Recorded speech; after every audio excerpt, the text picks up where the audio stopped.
الحمد لله رب العالمين والعاقبة للمتقين والصلاة والسلام على أشرف الأنبياء والمرسلين نبينا محمد وعلى آله وصحبه أجمعين ومن تبعهم بإحسان إلى يوم الدين وبعد. فقال النبي صلى الله عليه وسلم: آية المنافق ثلاث: إذا حدث كذب وإذا وعد أخلف وإذا اؤتمن خان. متفق علیہ.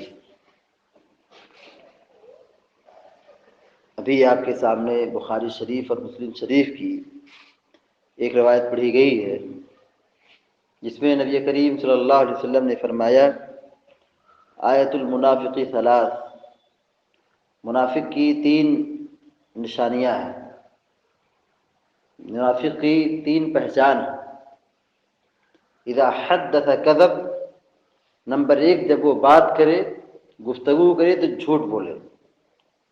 نمبر دو، وَإِذَا وَعَدَ أَخْلَفَ، اور جو وعدہ کرے تو وعدہ خلافی کرے، یعنی اپنے عہد و پیمان کو، اپنے وعدے کو پورا نہ کرے. وَإِذَا اؤْتُمِنَ خَانَ، تیسری نشانی یہ ہے کہ جب اس کے پاس کوئی امانت دی جائے تو امانت میں خیانت کرے. یہ منافق کی تین بنیادی نشانی ہیں.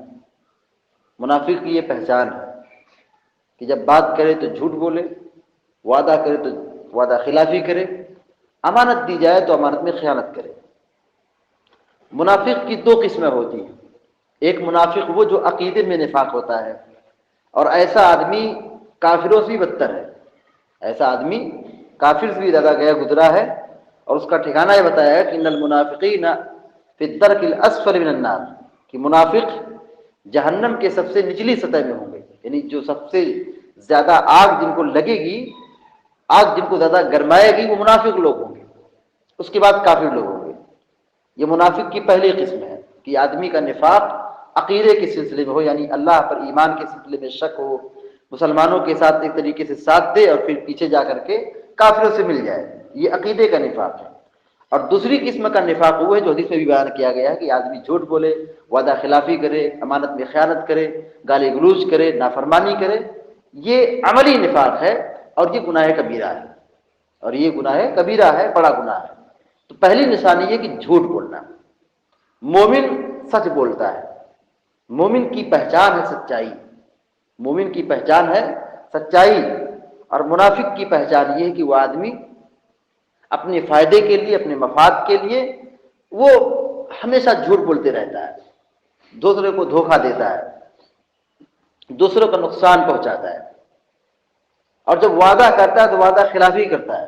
آدمی جب آدمی سے وعدہ کرتا ہے، زبان دیتا ہے جس کو ہم کہتے ہیں، یہ بڑی اہم چیز ہوتی ہے. اللہ رب العالمین نے اہل ایمان کی نشانی بتائی کہ والذین هم لاماناتهم وعهدهم راعون، کہ مومن وہ لوگ ہیں جو اپنے وعدے کو اور اپنی امانتوں کو پوری کرتے ہیں. یعنی ان کے سامنے امانت رکھی گئی اور اس کو ادا کرتے ہیں، اس میں خیانت نہیں کرتے ہیں. اور جو ان سے وعدہ کیا گیا، عہد و پیمان کیا گیا، اس پر کھرے اترتے ہیں، اس کی پاسداری کرتے ہیں، اس کی تکمیل کرتے ہیں، اس میں دھوکہ نہیں دیتے ہیں. وَإِذَا اؤْتُمِنَ خَانَ، تیسری نشانی یہ کہ امانت دی گئی، امانت میں خیانت کر رہا ہے. یعنی کوئی چیز رکھنے کے لیے دی گئی کہ ہمارے پاس 10,000 روپیہ ہے، آپ اپنے پاس رکھے رہیے. ہمارے پاس وہ امانت رکھی گئی لیکن وقت پر ہم نہ دیں اور اس میں ہم خیانت کر جائیں، اس کو اپنا مال سمجھ لیں، اس کو اپنی ذاتی زندگی میں استعمال کریں، کھائے پیئیں، اور جب دینے کی باری آئے تو آدھا دیں، 10 دن کے بعد دیں، 15 دن کے بعد دیں. یہ خیانت ہے.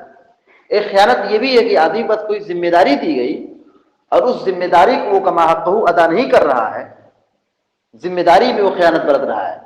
جیسے اس کو مدرسے کا ذمہ دار بنایا گیا، مسجد کا ذمہ دار بنایا گیا، گاؤں کا ذمہ دار بنایا گیا، پردھان ہے، ذمہ دار ہے، کسی جگہ کا ذمہ دار ہے، کسی گھر کا ذمہ دار ہے، گاؤں کا ذمہ دار ہے، مسجد کا ذمہ دار ہے، مدرسے کا ذمہ دار ہے.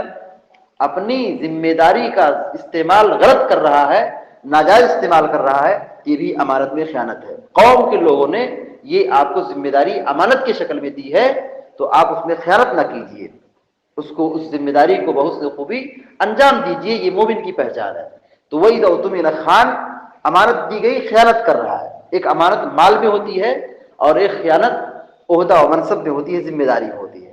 منافق کی بہت ساری نشانیاں ہیں۔ ایک نشانی حدیث میں بیان فرمائی گئی کہ اللہ کے نبی علیہ السلام نے فرمایا جس کے اندر 4 چیزیں پائی گئی اس کے اندر نفاق کی علامت پائی گئی۔ جس کے اندر 4 چیزیں پائی گئیں اس کے اندر نفاق کی علامت پائی گئی، اور جس کے اندر ایک بھی اس میں سے پائی گئی اس کے اندر ایک علامت نفاق کی پائی گئی، یہاں تک کہ اس کو چھوڑ نہ دے۔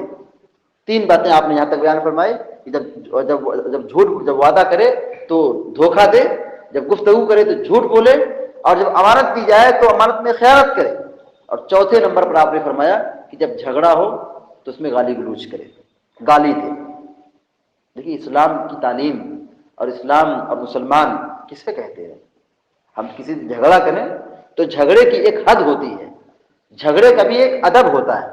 جھگڑا کرنا کوئی غلط بات نہیں، ہم اور آپ جھگڑا کر سکتے ہیں۔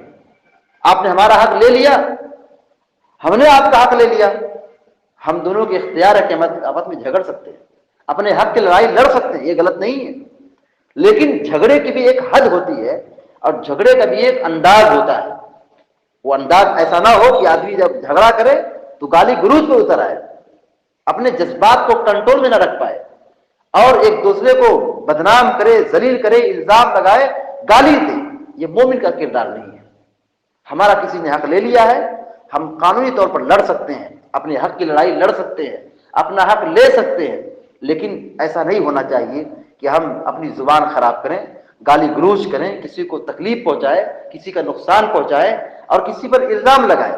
پیارے نبی علیہ السلام نے فرمایا سباب المسلم فسوق وقتالہ کفر، مسلمان کو گالی دینا یہ فسق اور گناہ ہے، اور مسلمان کا قتل کرنا یہ کفر ہے، یہ بہت بڑا گناہ ہے۔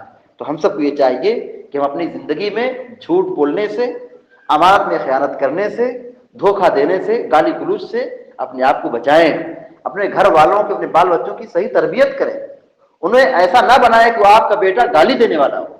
ہم اپنی اولاد کو ایسا نہ بنائے کہ ہمارا بیٹا چوری کرنے والا ہو۔ ہم اپنے گھر والوں کو سمجھائے کہ ہمارے گھر کا کوئی فرد گالی گلوچ کرنے والا نہ ہو، دھوکہ دینے والا نہ ہو۔ یہی تو اسلام کی پہچان ہے۔ مگر افسوس کی بات ہے کہ آج گھر گھر، گلی گلی اور گھر گھر کی یہ مثال ہے، ہماری اور آپ کی یہ پہچان بنتی جا رہی ہے کہ ہمارے اندر نفاق کی جو پہچان ہے وہ داخل ہو چکی ہے۔ ہم باتیں جھوٹ بولیں گے، مجلس میں بیٹھیں گے دوسرے کی غیبت کریں گے، چگلی کھائیں گے، ایک دوسرے کے خلاف بھڑکائیں گے، گالی گلوچ بکیں گے، تھوڑا بھی کہیں معاملہ ہو جائے تو ہم سر سے لے کے پیر تک کسی کو چھوڑتے نہیں ہیں۔ یہ نفاق کی پہچان ہے۔ مومن جو ہوتا ہے بڑا پاک باز ہوتا ہے، اس کا جیسے جسم صاف ہوتا ہے ویسے اس کا دل بھی صاف ہوتا ہے، اس کی زبان بھی پاکیزہ ہوتی ہے۔ منافق جو ہوتا ہے وہ اندر سے بھی کالا ہوتا ہے اور اس کی زبان بھی خطرناک ہوتی ہے۔ اس لیے ہم سب کو چاہیے کہ ہم جھوٹ بولنے سے بچیں، وعدہ خلافی کرنے سے بچیں، اور اس طریقے سے اگر ہم زندگی گزارتے ہیں تو ہم سمجھ جائیے کہ ہم آدھے اسلام کی تبلیغ کر رہے ہیں۔ اسلام انہی اخلاق سے پھیلا ہے، اسلام انہی اخلاق سے پھیلا ہے کہ ہم وعدہ کر رہے ہیں تو وعدہ پورا کریں۔ غیر مسلم جب ہمارے وعدے سے خوش ہوگا تو ہماری اسلام کی تعریف کرے گا۔